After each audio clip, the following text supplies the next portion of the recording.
आणि माझे सहकारी प्रताप नाईक स्वतः आता आपल्या संपर्कात आहेत। प्रताप, नेमकी काय परिस्थिती आता सध्याची ताजी कोल्हापुरात? पंचगंगेची पाणी पातळी धोक्याखाली आली आहे का? आणि आता जिथं जिथं धोक्याचे इशारे होते तिथली सगळी मंडळी सुरक्षित स्थळी पोहोचवण्यात आली आहेत का? आज दिवसभरातला ताजा अपडेट काय आहे? अजित, आपण आपली बातमी सुरू असताना ज्यावेळेला आकडेवारी घेतली त्यावेळेला आणि पुन्हा 3 इंचानं पंचगंगेची पातळी वाढलेली आहे। म्हणजेच पंचगंगेची पाणी पातळी ही 45 फूट 9 इंचावर जाऊन पोहोचलेली आहे। जवळपास 46 फुटावर पंचगंगेची पाणी पातळी पोहोचलेली आहे। त्यामुळे पूर परिस्थिती ओसरली नसून आता पूर परिस्थिती गंभीर होताना पुन्हा एक चित्र दिसते। कोल्हापूर शहर आणि परिसरामध्ये पावसाची संततधार कमी झालेली आहे दुपारपासून।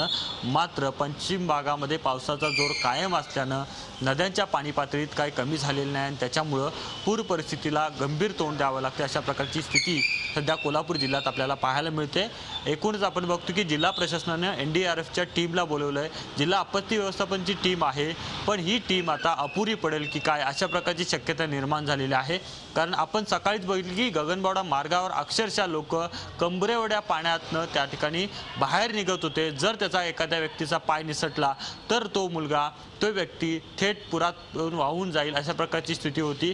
तशाच प्रकारची स्थिती सकाळी घडली होती, रात्री पण घडली होती। 8 मुलं आहेत ती वाहून गेली होती। त्यापैकी 6 जणांना वाचवण्यात यश आलं, पण 2 मुलं अजूनही बेपत्ता आहेत। त्यामुळे अशा प्रकारच्या घटना अजून घडू शकतात अशा प्रकारची स्थिती आहे। त्यामुळे जिल्हा प्रशासनाला अजूनही काही उपाययोजना राबवणं गरजेचं आहे, अन्यथा अशा प्रकारच्या घटना वाढतील अशी एकूण शक्यता दिसून येते। अजित, प्रताप, आपण कोल्हापूरकरांना आवाहन करूयात, प्रशासनाची मदत आपण मागा। अशा परिस्थितीत घराबाहेर पडू नका। जर पाणी येण्याचा सूचना जर आपल्याला मिळाली असेल तर निघण्याचे नेमके काय मार्ग आहेत ते आपण अवलंबावा आणि प्रशासन काय सूचना देतं याकडे कृपया लक्ष ठेवा। आता अजूनही कोल्हापुरातली पूरस्थिती सामान्य होण्याकडे वाटचाल झालेली दिसत नाहीये, पाणी वाढतंय। धन्यवाद प्रताप। झी 24 तास रहा एक पाऊल पुढे।